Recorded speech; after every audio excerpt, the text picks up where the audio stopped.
Hi, I'm Ralph Albert Thomas, CEO and Executive Director for the New Jersey Society of CPAs, and welcome to another Issues Watch Extra edition.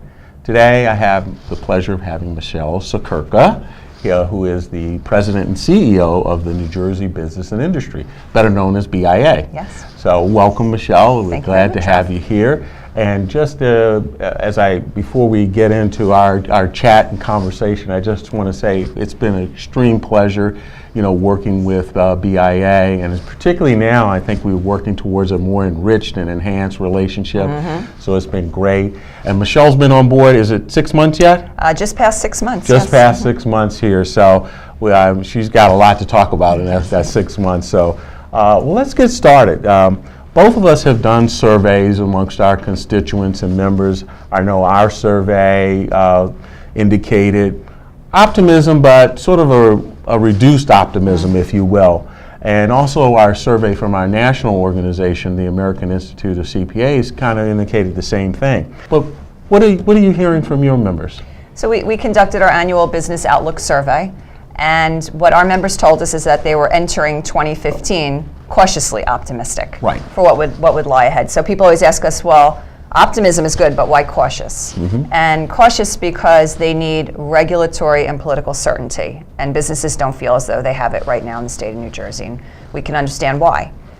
We are constantly in the face of new mandates, regulatory mandates. We are the highest tax state in the nation. And coming into the year before the budget address, businesses didn't know what to expect with the looming budget, being concerned about gaps in the operating fund, and usually when that happens, it falls on the back of business. So the good news is when Governor Christie presented the budget, he said some good things for business. He said no new taxes, which is great. Okay. He continued the investment in tax credits, the 5-year tax credit program for small business, which will yield $600 million in this next budget year. So that's good news to business. He talked about revamping the BEAP program, the Business Employer Incentive Program, taking it out of the general fund, out of the appropriation process, and giving more stability and certainty to it. So that's great for business.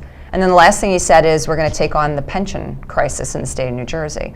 So I think that was the type of message that businesses were looking for, but the process hasn't ended yet, because as we know, the legislature has the budget now. So we got to remain pretty steadfast over the next month to see where the legislature is going to come. Yeah, and I think as I sat there in the chamber and hearing the governor's message and some of the folks that were around me, I think they were expecting to hear a little bit more. I know from our member standpoint, they were expecting to hear possibly a movement towards the reform of the estate inheritance tax, because that's been a big issue that has been resonated real loud and clear in the survey that we did with our members working in conjunction with Franklin and Marshall University. And so I know I sat there and I said, wow, I really expected to hear him speak on something of that. So what we took away from the budget address was we heard about looking at the pension reform and things on the pension side and some of the other programs, but we really didn't. We were expecting that aggressive, statement coming out. Well, I guess he did say, I will veto any proposals on new taxes. Absolutely, which is huge. Which is huge, which is great, and certainly resonates with our members. But I think one of the things that was a real big concern, because, and we shared our survey with you, the fact that 81% of our members felt that this is what is causing people to leave New Jersey, because we have one of the worst, or we probably have the most onerous, we commonly refer to them as death taxes, in the country. And for nothing to be said, and prior to that there was a lot of buzz around that area. There's a lot of discussion going on. There were, I guess, close to a dozen bills in. So were you looking for that, or was I the only one that was looking for that to happen? No, that's fair, but I believe that issue has to start from the legislative side, because it's going to require legislation to make the change. And I believe what happened is, unfortunately, those taxes became the victim of the debate over the gas tax, which we know went nowhere. And then what happened is, once we weren't talking about the gas tax anymore, and so the estate and inheritance tax, or one of them, was supposed to be the offset, so there'd be a net neutral. Everybody forgot about the fact that those two taxes are a significant issue. So once gas tax came off, unfortunately, the unintended consequences, so did a state inheritance tax. But that means that we need to continue to elevate the pitch on that, because you're absolutely right, Ralph. That is a significant issue, and that truly, I believe, that's what's driving outward migration the most right now. I know our members, in addition to feeling that way, they actually counsel their clients that, because it's a fiduciary responsibility. Absolutely. We talk about this all the time. Fiduciary responsibility, right. To do that. Otherwise, they would be, in jeopardy of losing the client, but the client would probably come back and want to sue them because they didn't give them the sage advice in that regard. So, do you think is any possibility anything happening by June 30th? Not on that issue, no. Okay. No, I think for June 30th, what we have to be conscious of is the millionaire's tax that has been proposed by Senate President Sweeney, which we know the governor's going to veto. But that doesn't mean we stay quiet. We are all ready to go, do our march on the state steps about why a millionaire's tax is a small business tax, and you know that as well as we do. Majority of the companies in the state of New Jersey are small business. Many of them, their profit for their company runs through their personal return because they're S-Corp, and of course they are directly impacted on millionaire's tax. Well, you can count on us being on the steps of the state capitol right along with you, hand in hand, because it is clear that is an issue that really resonates with our members. The whole talk of that, because and I guess I don't know. I haven't had a chance to look at what the Senate President has proposed. But I guess in the past, it's really not been a millionaire's tax. It's been, in individuals in 400,000 and above, and it's of course those that are over $1 million get the biggest surcharge. But I know when we looked at it, it was probably back when the governor was in his first term. We found that 56% of the people that were in that bucket had S-corps, Schedule Cs. They weren't clipping coupons. No. They were people who had small businesses that were employing people here in the state. So it's really a concern of ours if that would happen. I think we would start to see a mass exodus. Going back to state inheritance tax, July 1, we start the campaign. Again. And we say it stronger and louder and louder and louder. And we've been establishing a whole bunch of statistics and data that will prove to be persuasive on the impact that those taxes has on outward migration. Okay. Well, count us in. Anything that we can bring to the table on that, I think we'll because of what we're seeing from our members. I know we did another survey. We've been doing a lot of research. Yes. I don't think we're surveyed out yet, but I know we're doing a lot of research. And we did one with one of our partners, Capital One, at our last convention. We did a survey of those individuals who were attending, and we asked them what were some of the challenges that they felt were impacting the business community. And what they came up with, and I think this is in order, certainly regulatory requirements and changes, employee and benefit costs, domestic economic conditions, availability of skilled personnel. And I would probably throw one more in there. This is just I think some of the economic conditions that exist outside of the U.S. are going to have some implications on what's happening. So I'd like to get your take on those. Are those similar issues or challenges that your members of BIA have raised? Across the board. Absolutely, each one of those. It's amazing how we're in alignment here, because we're all interested in business. We are, and things like regulatory mandates and continued mandates on business is a significant challenge. We were coming off of minimum wage last year. We had ban the box, and now we're staring down paid sick leave. All these things drive up the cost of business in the state of New Jersey. Workforce. We have a lot of initiatives underway to help our members on workforce development. I think BIA is probably the single largest organization bringing together higher education, private entity, and government together, a real P3 partnership around workforce development. Great example in manufacturing. We have some of our own members who actually partner with community college to work on the curriculum to create a certification program so that when the students go through it, they come out and they get a job right with those folks. Let me circle back to the millionaire's tax since, or surcharge, since that just kind of hit the scene in the last week or so with the news coming out about the Senate President wanting to put that on the table. Do Do you see it just purely as a millionaire's tax, or do you think that it's going to, be what it was in the past and touch some of those lower income, gross income classes, if you will? No, we started looking at it, and I think what Senate President Sweeney did is, I think he was very astute in what he's presenting, because he understands that something less than a true millionaire tax isn't going to fly. So he's putting something new on the table. From our quick look at it, it looks like it's a true millionaire's tax. Okay. It's the first, the rate goes up at $1 million. Okay. And then beyond that, and the noise around it is, well, we've created there's so many more millionaires in the state of New Jersey now, they should be paying their fair share. And as we know, again, small business does not a millionaire make. And also think about 2015 and think about our economy. It is more expensive to live, work, and play in the state of New Jersey. And candidly, being a millionaire in New Jersey, you're not living high on the hog, is what I'm guessing. So. No, it's interesting. We've heard the same conversation when we've done some visits to lawmakers and that, and also to to certain facets of the administration on the Democratic side. That whether the number of millionaires have increased, and I know my colleague who is out in California had a similar situation, or a similar discussion about that.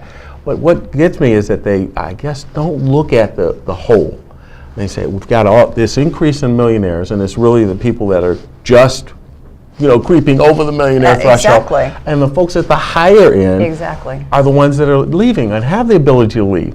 And it takes, I think, and I'm trying to remember the statistic, like 1% of the taxpayer base accounts for something like 20, 25, some large majority of the entirety of the gross income tax. So it seems that, well, there's this discussion about who's coming up to the level, but not the discussion about who's leaving at the top, and the top people, such that you would have to have 10, 15 of new people coming in to equate to a half of a millionaire leaving. Oh no, it's just the straw that will break the camel's back for anyone. I've been going around the state, obviously meeting with our members, doing a lot of speaking. A lot of town hall meetings you've been doing. A lot of town hall meetings through our Employers Legislative Committee, and every single one of them, at the end, someone comes up to me and says, I'm on the verge of leaving the state, and here's why. In fact, one of what I'm sure is one of your members, I had a discussion with an accountant yesterday morning who wanted to talk to me about death tax. And I thought he wanted to talk about statistics. I thought maybe we had one of our stats wrong or something. He says, no, I'm a forensic accountant. I don't do that side of it. He said, but I need to know something. He goes, I read all your information and your data on outward migration. He goes, why aren't they listening to you? He said, because I'm going to be a statistic. I already bought my house in Florida, and I don't want to have my, 186th day out of the state, but it's coming. It's amazing. I had a call from a member, and I saw it was a Florida number on the message, and I said, okay, my first reaction is, what did we do wrong? And he said, I just want to know what's happening on this reform of the death taxes. He says, because I'm trying to calculate and make sure I hit the 6 months in a day, and I want to, because I really like to stay in New Jersey, but if this isn't happening, I got to do this. Yeah, because every day we hear it. It's terrible. And it's just more and more. But having been down in Trenton and talking in the state capitol to some of the key movers and shakers and the players, they all seem to just say, that's not why people are leaving. Let me give you another perspective on that. Small business again. Okay, in New Jersey, large majority of small business are family-owned business. Yes. When a business person does their business planning, succession planning, okay, their succession planning is their children, because they want to pass it in the family. Another example, while I was around, I had end of one of my meetings, I had a businessman come up to me. He introduced me to his son. And he said, this is my son, I really would like him to continue the family business. He said, however, if I drop dead tomorrow, he's not going to be able to sustain it, because he and my nephew are supposed to run the business. And between the estate tax and the inheritance tax, they're not going to be able to afford to keep the business running. Absolutely. And that's the story we're trying to tell. So it's not just about the rich people and getting the fair share from what is the perceived rich people. It's how are we impacting business? And this gentleman said, he goes, I'm not transferring my business here in the state of New Jersey. I'm going to take my business out. So what do we lose with that? We lose the taxable income. We lose the property tax, because business pays 44% of property tax in the state of New Jersey. We lose the jobs. The worst, we lose the spending power.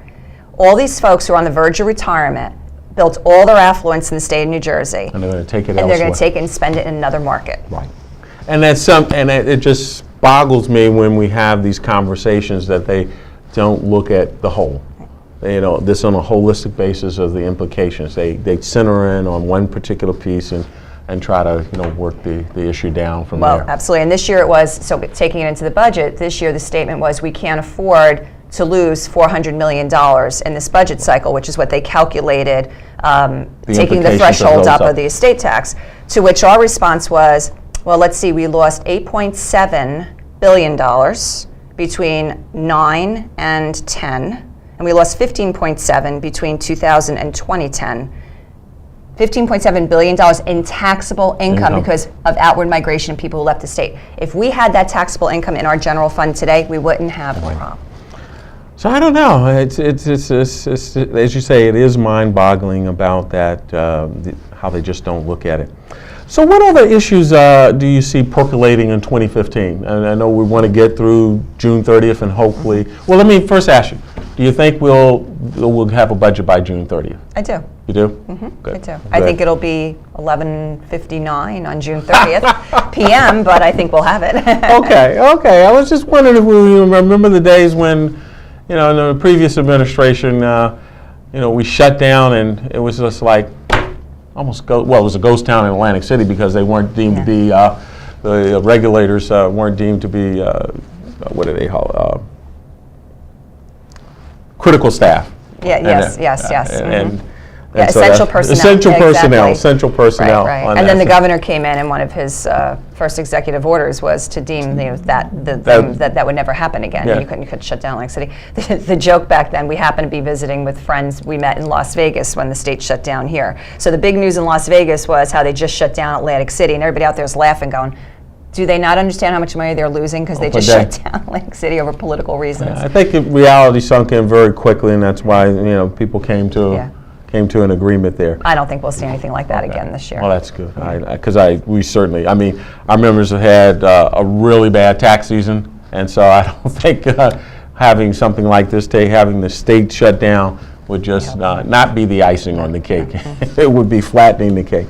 So other issues that you see that may come to rise. I know one that just came to our attention is, and I won't call it a mandate, but a program to, I guess, kind of force or drive savings and creating a state 401k plan, if you will. I initially took a look at it and I said, is this another mandate? But I got a call from one of the legislators who said, I had the same feeling, Ralph, but I'm thinking maybe it won't be a bad idea because if you eliminate a couple of things like the fiduciary responsibility, not being compliant with your RISA, and that's also. Have you looked at that? I think it's S2813, I believe is, or 31. We're continuing to look at it. My first gut reaction was mandate. And then my own staff said to me, wait, we don't think so because it falls short of being a requirement with all the things that would go with it. I still look at it though and say, but you're still telling business they have to do something. So anytime business has to offer something, they got to go into their back office, right? Mm-hmm. And they got to jury rig something to make that offering happen, which means they got to fool around with their systems. So that still costs money. Right. Somewhere it still costs money. Something I thought about, and because part of what I saw in that bill is if you didn't offer, there were fines or penalties, where you were monetary fines associated with.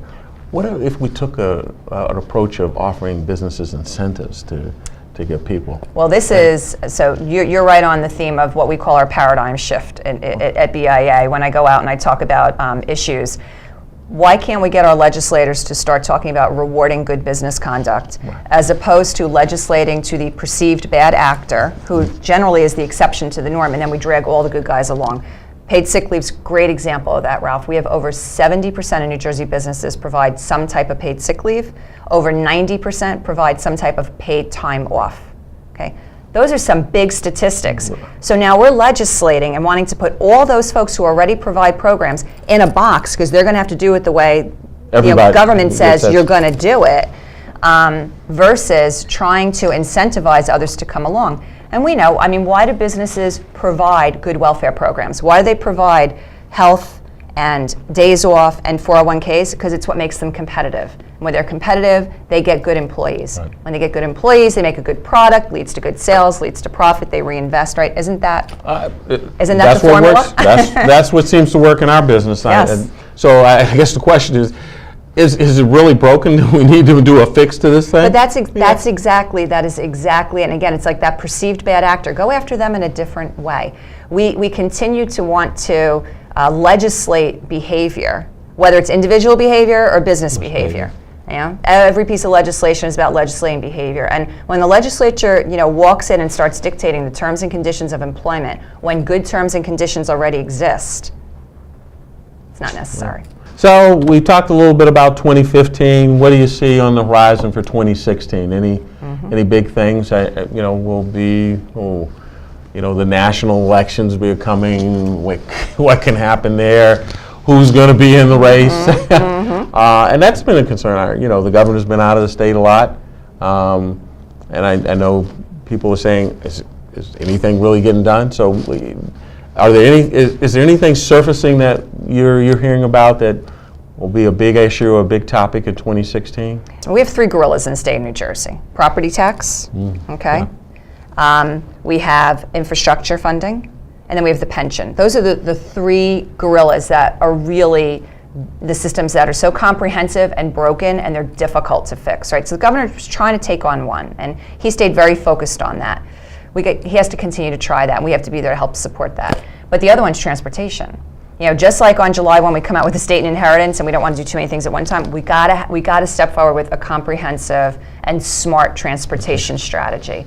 And it can't just be about the revenue raise. Everybody's so focused on the revenue raise, yes. We're forgetting about how do we spend the money once we raise the revenue. That's my concern. I'm with you too. I mean, in our op-ed, we said, if there's an increase, and then people stop there, and then they didn't go to read the further statements about more accountability, responsibility for funding and spending, a mandate to not take funds out. Yeah. And move them to elsewhere. Well, and we can't just we can't raise that revenue and put it right back into what we know as the Transportation Trust Fund. That fund is broken. So you're a numbers guy, all right? You got bad credit on that fund. You go in there and you want to do some leveraging of that. It's going to cost you a lot of money. Right. So we're going to waste money if we put it in there. We need to establish a new bank that's a responsible bank that isn't just an ATM, because TTF's become like an ATM.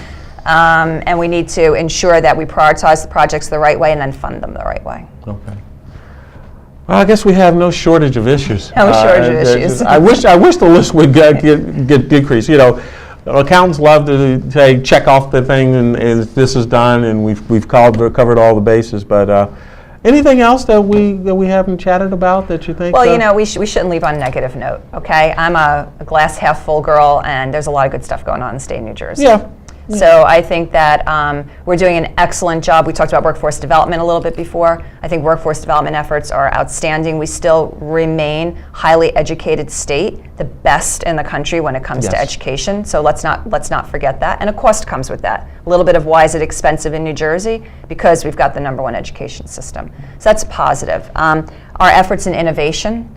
I love the idea of taking the tour up and down the turnpike and seeing what's going on. So you start down South Jersey, you talk about innovation, and you see what's going on with Rowan University and their whole tech center around there. Okay, that's an innovation ecosystem ready to burst. That's a great opportunity for us. Come up to Central Jersey, we got Rutgers and Princeton, and all these great opportunities for innovation going on around there. And you go up to Newark, and you see NJIT and what they're incubating in terms of innovation, partnerships with Rutgers, and now you have Hackensack Hospital and Seton Hall creating another medical school. Cool, yeah. So you can go up and down the turnpike, and you can see all these great seeds that are going to lead to jobs and opportunity. And everybody's like bad-mouthing our incentive programs, but those incentive programs are trying to drive growth in the right places, and I think 5, 6, 7, 8, 9, 10 years from now, we're going to see those things flourish. Again, Michele, thank you so much for being here at this Issues Watch Extra segment.